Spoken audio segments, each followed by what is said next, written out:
कुरान पाक में इरशाद बारी ताला है कि ज़मीन और आसमानों के ख़जानों की कुंजियां अल्लाह के पास हैं। कुंजियां मतलब चाबियां, कीज। और वो जिसकी चाहता है रोज़ी फराख कर देता है। रोज़ी का मतलब रिस्क, फराख ज़्यादा कर देता है, कुशादा कर देता है, और जिसकी चाहता है रोज़ी तंग कर देता है। फिर एक और जगह अल्लाह ताला ये भी फरमाते हैं, चूंकि इख्तियार उनके पास है, कुंजियां उनके पास है, तो उन्हीं के हुक्म से अल्लाह की जिम्मे है और अल्लाह के इख्तियार है, रिस्क अपने मुंह तक पहुंच जाता है, चाहे वो इंसान है या कोई चरिंद परिंद हैं, जानवर हैं, चौपाए हैं। कितने जानवर ऐसे होते हैं दूर दराज के जंगलों में हजारों मील रह रहे होते हैं, उन तक भी पहुंचता है, समुद्री मखलूकात तक भी पहुंचता है। और हजूर पाक सल्लल्लाहु अलैहि वसल्लम ने सही मुस्लिम में फरमाया है कि कोई जानदार ऐसा नहीं है इंसान समेत जिसकी पैदाइश से पहले ही उसके मुकद्दर का रिस्क, उसकी कमाई जो है वो अल्लाह ताला लिख चुके हैं, डेडिकेट कर चुके हैं। और वो जब दुनिया में आ जाता है तो तब तक नहीं मर सकता जब तक वो अवेल न कर ले, हासिल न कर ले अपनी कमाई, अपना रिस्क। अच्छा, जब ये बात क्लियर होगी तो फिर टेंशन क्या है? देखें, life is not bed of roses. जब जिंदगी फूलों की सेज नहीं है, हमें क्लियर हो गया कि जी ये जो हम हमेशा अमीर नहीं रहेंगे, हमेशा गरीब नहीं रहेंगे, अप्स एंड डाउन होंगे, तंगी होगी, कुशादा भी होगा, आसानी भी होगी। इम्तिहान है ना। कभी तंगी में हम सब्र कर रहे हैं या नहीं कर रहे, अल्लाह पाक ये देखेंगे। कुशादगी में हम शुक्र कर रहे हैं या नहीं कर रहे, और वो अगर हमारी जरूरत से ज्यादा हमें माल मिल गया तो हम उसका खर्च कैसे कर रहे हैं? हम गरीबों की मदद कर रहे हैं, किसी का कर्जा छुड़ा रहे हैं, गरीबों, यतीमों, मस्कीनों की मदद कर रहे हैं या नहीं कर रहे? तो सब्र और शुक्र का टेस्ट है तंगी और कुशादगी में। ठीक है जी, लेकिन मिलना जरूर है, ये हमें क्लियर हो गया। कम हो ज्यादा हो, जो हमारा मुकद्दर है वो तो हमें मिलना है। तो फिर टेंशन क्या है? जो हम कहते हैं कि यार ये रिस्क में बरकत आ जाए, कोई तस्वीर पता लग जाए, कोई इस तरह, तो बरकत है क्या? बरकत बढ़ोतरी को कहते हैं, इस्तेकाम को कहते हैं, हमेशगी को कहते हैं, खैर कसीर को कहते हैं, ब्लेसिंग्स यानी अल्लाह की ब्लेसिंग्स। बरकत यह है कि अगर तंगी है लेकिन उसके बावजूद कोई ऐसा हादसे का हम शिकार ना हो, कोई मुसीबत ना आए हम पे, कोई आफत ना आए, कोई बीमारी ना आए, वो स्मूथली हम उस पीरियड से गुजर जाए, उस फेज से गुजरे।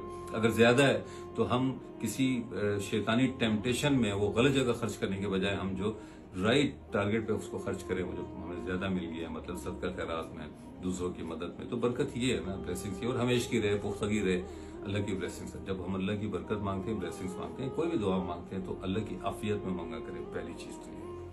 तो जनाब, अगर अच्छा रिस्क, रहन सहन, लिबास, खुराक, ये सारी चीजें आ जाती हैं हमारी, जितनी नेमत है अल्लाह ताला की। लेकिन आज हम चले स्पेसिफिकली अर्निंग्स और रिस्क की बात कर रहे हैं, खाने पीने की। तो रिस्क, जब आप बरकत इसमें चाहते हैं तो बेसिक पैरामीटर्स चाहिए जी। पहली चीज, घूम करके किसी भी मामले में आ जाए, नमाज पढ़ते ही नहीं, खुशू खुशू के साथ अगर पढ़ते हैं, डेडिकेशन के साथ, तो एक्सपेक्ट करें कि बरकतें नाजिल होंगी रिस्क में आपके लिए।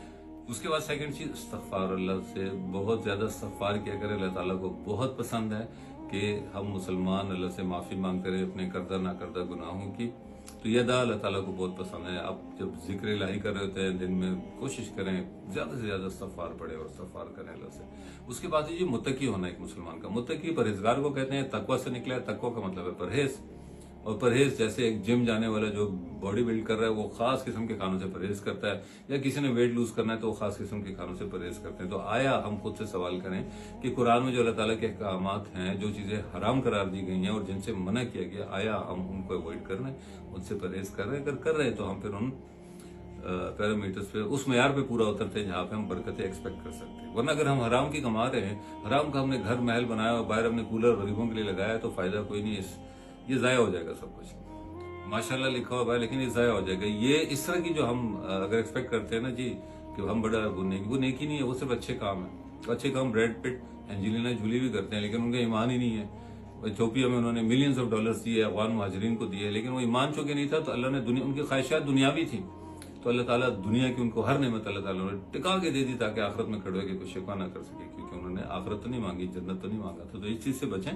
अल्लाह की रजा के लिए हम जो भी करते हैं, अल्लाह की रजा के लिए हम बरकत मांगते हैं, आफियत के साथ बरकत मांगे। अब कुछ ये जो बेसिक पैरामीटर से हटके छोटी चीजें हैं, मेरा आपसे सवाल है, क्या आपका जो घर में फ्रिज पड़ा हुआ है उसको एक्सेस आपने दिया हुआ है? उसका एक्सेस अपने मुलाजमीन को भी, किसी को भी, हर एक को, जो कुछ आप उसमें अपने खाने के लिए रखते हैं तो आपके मुलाजमीन भी किसी रोक टोक के बगैर खा सकते हैं? कहीं ऐसा तो नहीं कि आप जो खाना खाते हैं मुलाजमीन को एक दिन का बासी दे रहे हैं? या आपके घर जो ड्राइवर हैं, जो भी बाहर से मजदूर काम करने आए हैं, तो कहीं बाहर पोर्च में एक साइड पर किसी जानवर की तरह बिठा के और अपनी मर्जी से उसको डाल के तो नहीं दे रहे कि जो आपने डिसाइड किया हुआ है कि जी बोटी, ऐसा नहीं कि उसे कहीं डोंगा रख के जो मर्जी खाओ, ऐसा तो नहीं कर रहे आप। आपके घर मेहमान बच्चे आए हुए हैं लेकिन आपने अपने बच्चे के लिए जो उसकी फेवरेट चीज है वो छुपा के रखी हुई, उनको नहीं दे रहे, ऐसा तो नहीं कर रहे। आपके घर में तकरीबात चल रही हैं, कोई तकरीब है छोटी बड़ी, और ऐसा तो नहीं कि जो मिसेज हैं आपकी या वालदा बहन जो भी है, तो वो अपनों के लिए जो मैका है, ज्यादा खाना बच गया तो उनको छुप करके पैक करके गाड़ी में रखवा दिया और ससुराल वालों को नहीं दिया, या उलट कर ले इसको।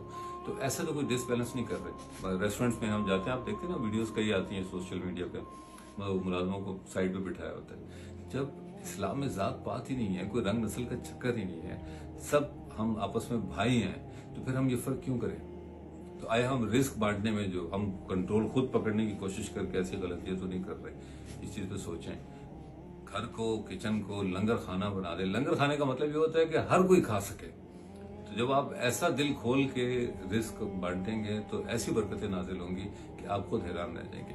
तो वैसे तो मैं देखिए जी, मेरा बिलीव ये है कि जिक्र इलाही में कोई ऐसा काउंट नहीं होना चाहिए, तस्वीरें बेशुमार करें, हर वक्त अल्लाह का जिक्र करते रहें। लेकिन अगर आप लिटरली रिस्क में बरकत चाहते हैं, मजीद पुख्तगी, मजीद हमेशगी और खैर, तो अपनी एक आदत बना लें। फजर की नमाज में जो है, आप फजर की नमाज पढ़ने के बाद एक तो दरूद शरीफ जिक्र इलाही के अलावा लाजमी पढ़ा करें, तो उसकी तस्बीह करें जितनी कर सकते हैं, एक कर सकते हैं, 2 कर सकते हैं, और उसके बाद वल्लाहु खैरुर राज़िकीन छोटी सी तस्बीह करें जितनी कर सकते हैं, मतलब छोटी वो है वर्स ये पढ़ें। और या रज़ाकों की बहुत सारी तस्बीहें कर लें, जितना पढ़ सकते हैं बेशुमार पढ़ें, 1 2 3 4 5 और न हो उसमें तस्बीह करें। और असर की नमाज के बाद आदत बना लें सूरह असर, वो पढ़ें।